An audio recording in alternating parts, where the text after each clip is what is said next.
Bismillahirrahmanirrahim. Assalamualaikum warahmatullahi wabarakatuh dan salam sejahtera kepada seluruh rakyat Malaysia yang dikasihi sekalian. Hari ini 12 Mei 2020 merupakan sambutan Hari Jururawat Sedunia.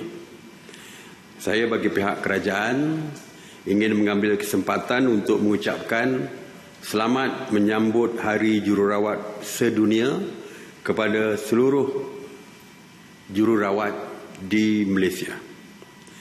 Sememangnya, jururawat merupakan antara wira barisan hadapan yang menjadi benteng pertahanan negara di dalam memerangi wabak COVID-19 ini.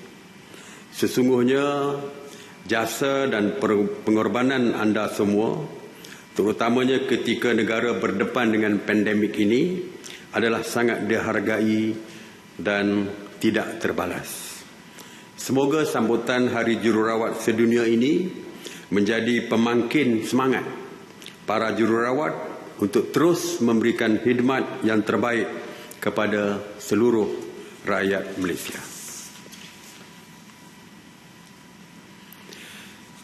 Saya nak mulakan dengan Perintah Kawalan Pergerakan diperketatkan ataupun PKPD. Kawalan Pergerakan diperketatkan ataupun PKPD ke-6 di kawasan Pasar Borong Kuala Lumpur dan Pusat Bandar Utara Kuala Lumpur akan tamat pada hari ini, iaitu 12 Mei ini. KKM akan KKM telah pun melakukan saringan COVID-19 ke atas semua penduduk yang terlibat. Manakala bagi kawasan Selayang Baru Gombak, kerajaan telah pun memutuskan untuk melanjutkan tempoh bagi pihak KKM melakukan saringan. Mungkin dalam masa 2-3 hari lagi melakukan saringan, dan selepas itu kita akan umumkan tarikh tamat tempoh PKPD di kawasan Selayang Baru ini. Mengenai tindakan Task Force Operasi Pematuhan, Task Force Operasi Pematuhan yang diketuai oleh PDRM telah membuat sebanyak 53,250 pemeriksaan semalam bagi memantau dan menguatkuasakan pematuhan SOP PKPB di seluruh negara. Sebanyak 4,229 pasaraya, 3,795 restoran dan 1,473 kilang serta 2,833 bank telah pun diperiksa. Pemeriksaan juga telah dibuat di 924 terminal pengangkutan darat, 155 terminal pengangkutan air dan 85 terminal pengangkutan udara. Pasukan Task Force Operasi Pematuhan telah memeriksa sebanyak 22,849 buah kenderaan persendirian dan 1,569 kenderaan awam. Dan turut diperiksa adalah 1,628 pasar awam, 3,321 tempat ibadah, 1,258 tempat riadah dan 259 tapak binaan. Sebanyak 3,178 pasukan pematuhan telah membuat pemantauan dan melibatkan seramai 17,150. Dari segi laporan yang dibuat oleh pihak PDRM, banyak kes yang melibatkan ketidakpatuhan sewaktu pemeriksaan dilakukan. Tetapi seperti yang saya sebutkan, bahawa setakat hari ini di fasa ini pihak PDRM hanya memberikan nasihat dan amaran. Oleh itu, di dalam mesyuarat pada pagi tadi, kita telah memutuskan bahawa fasa nasihat dan amaran berakhir. Oleh itu, pihak PDRM diberikan kuasa untuk mengambil tindakan undang-undang terhadap mereka yang gagal mematuhi peraturan dan SOP di bawah PKPB ini.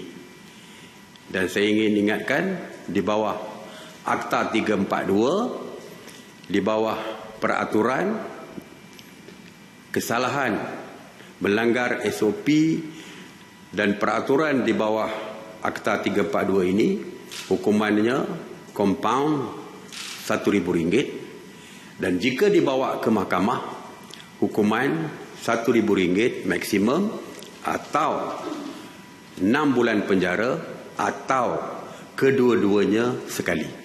Jadi saya ingin memberikan ingatan kepada mereka yang masih gagal untuk mematuhi peraturan SOP dan sebagainya. Mereka akan berhadapan dengan tindakan undang-undang, sama ada diberi compound ataupun terus dihadapkan ke mahkamah.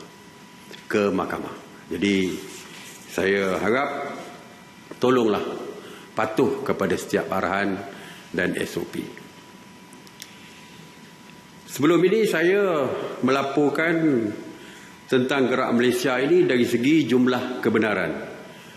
Hari ini saya ingin melaporkan tentang jumlah kenderaan yang terlibat sewaktu Gerak Malaysia selama 4 hari ini. Sebenarnya PDRM telah menerima dan meluluskan sebanyak 401,253 permohonan pergerakan rentas negeri bagi mereka yang terkandas di kampung halaman mulai daripada 3 Mei hingga 10 Mei. Trend pergerakan menunjukkan 36,951 kenderaan bertolak dari Kuala Lumpur menuju ke negeri-negeri lain pada hari pertama pergerakan rentas negeri. Pada 8 Mei, bagi pergerakan dari Johor, Kelantan dan Perak sebanyak 111,734 kenderaan telah pun direkodkan merentasi sempadan negeri. Pada 9 Mei, sebanyak 97,323 kenderaan telah bergerak dari Perlis, Kedah, Pulau Pinang, Melaka dan Pahang. Manakala pada hari terakhir, iaitu 10 Mei, yang melibatkan negeri Selangor, Negeri Sembilan dan Terengganu, sebanyak 138,678 kenderaan direkodkan. Jadi dari segi jumlah kenderaan itu melebihi daripada yang saya sebutkan dulu, kerana pada hari pergerakan pun mereka masih memohon secara manual dan sebagainya kepada pihak PDRM. Jadi alhamdulillah tidak ada perkara-perkara yang insiden yang berlaku, semuanya berjalan dengan lancar, dan saya harap mereka yang terkandas di kampung telah sampai ke rumah masing-masing dan telah pun mula bekerja, dan saya percaya mereka sepatutnya gembiralah dengan keputusan yang dibuat oleh kerajaan bagi membolehkan mereka pulang ke rumah masing-masing. Mengenai ops sanitasi awam di bawah kawal selia KPKT, sejak 30 Mac 2020 telah melakukan 5,979 operasi sanitasi, termasuk di 82 zon kuning dan merah, dan sebanyak 9,633 premis kerajaan, premis perniagaan dan kawasan awam telah pun disanitasi. Sebanyak 3,179 bangunan kerajaan, 2,116 tempat awam, 2,452 pusat perniagaan, 1,548 kawasan perumahan termasuk PPR dan 338 pasaraya telah disanitasi. Semalam sahaja sebanyak 97 operasi sanitasi yang meliputi 28 zon merah dan kuning di 12 buah negeri, termasuk 34 operasi di Johor, 15 operasi di Sabah dan 8 operasi di Sarawak. Mengenai pengurusan pusat kuarantin, sehingga jam 8 pagi 12 Mei, sebanyak 228 pusat kuarantin telah beroperasi, iaitu sama seperti hari sebelumnya, yang mana 14,012 individu sedang menjalani proses kuarantin wajib. Semalam, seramai 660 rakyat Malaysia pulang dari luar negara dan telah pun dikuarantin secara wajib. Seramai 32,263 rakyat Malaysia yang pulang dari luar negara telah pun dikuarantin secara wajib sejak 3 April 2020, dan sehingga hari ini seramai 24,413 individu telah pun selesai menjalani tempoh kuarantin wajib dan dibenarkan pulang. Cuma saya ingin memaklumkan bahawa dari jumlah yang dikuarantin wajib yang melibatkan rakyat kita yang pulang dari luar negara, seramai 353 individu didapati positif COVID-19. Bermakna, kalaulah mereka ini kita bebaskan dan tidak ada kuarantin wajib dilaksanakan, mereka tentu saja pulang ke rumah masing-masing dan pastinya akan menjangkiti ramai orang. Sebab itulah kita terus kekalkan kuarantin wajib seperti ini.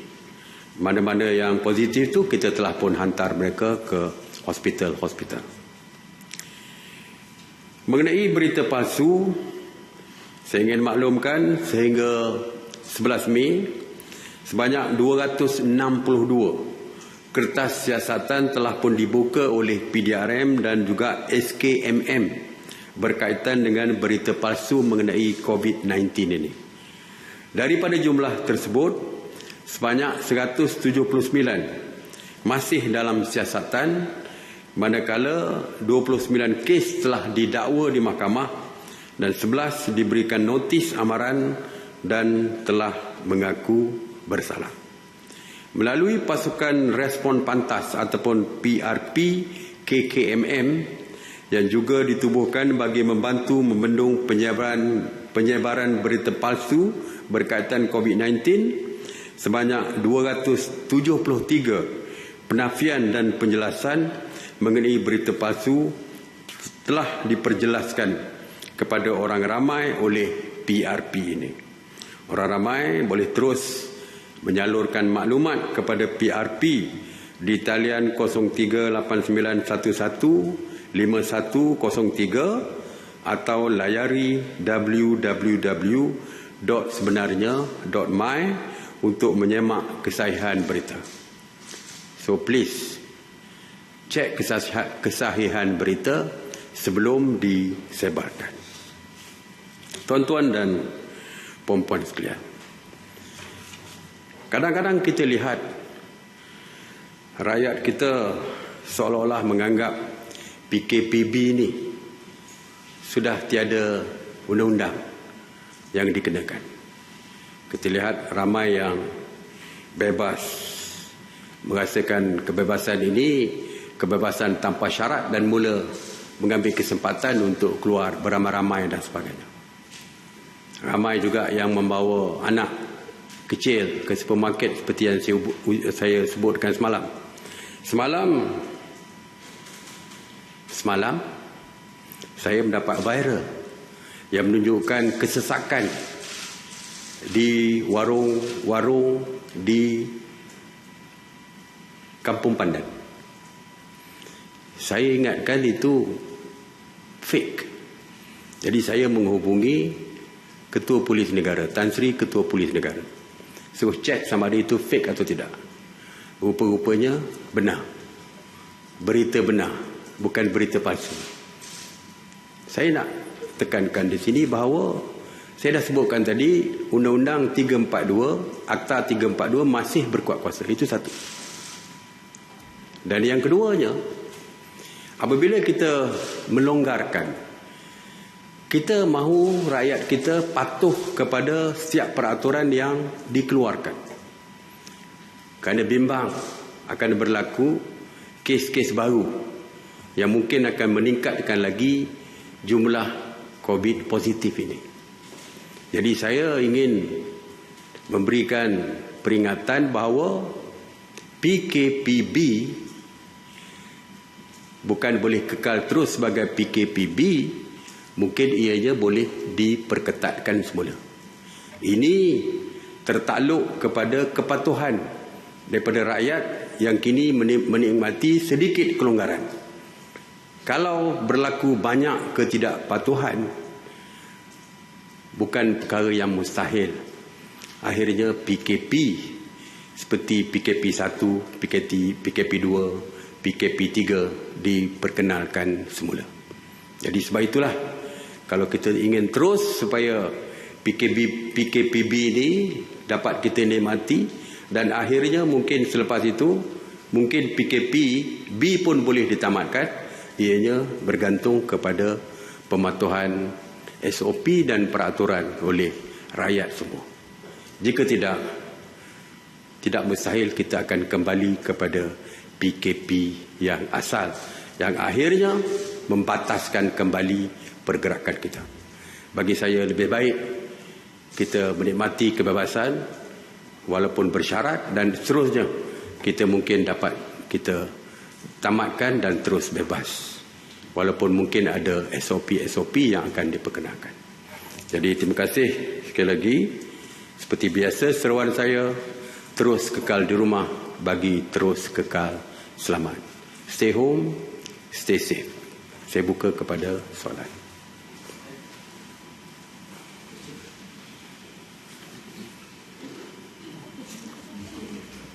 Tak ada soalan? Terima kasih banyak. Assalamualaikum Datuk Seri. Soalan saya, difahamkan semalam ATM, PDRM dan Immigration ada membuat operasi besar-besaran melibatkan warga asing di sekitar Pasar Borong KL. Dan adakah pihak berkuasa bercadang membuat operasi parti dalam tempoh PKPB ini? Dan sepanjang pelaksanaan menangani isu pendatang asing, ada pihak mempertikaikan tindakan kerajaan dalam menangani kelompok ini semasa wabak melanda. Dan perkara ini hingga sampai ke peringkat surat terbuka dihantar ke Perdana Menteri sendiri. So saya minta Dr. Seri jelaskan. Okey. Ops parti ini merupakan ops yang berterusan. Bukan saja sewaktu PKP. Sebelum PKP pun ada ops parti ini oleh pihak Jabatan Immigration dan sebagainya.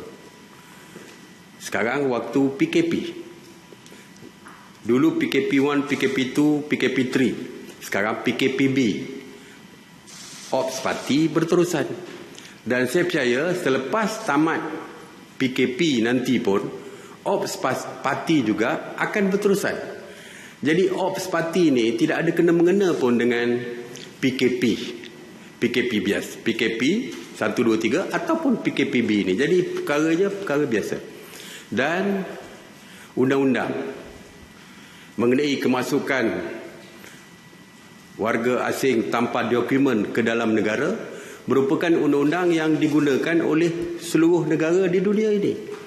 Saya percaya tidak ada negara di dunia yang memberikan kebebasan kepada rakyat luar tanpa dokumen untuk masuk ke negara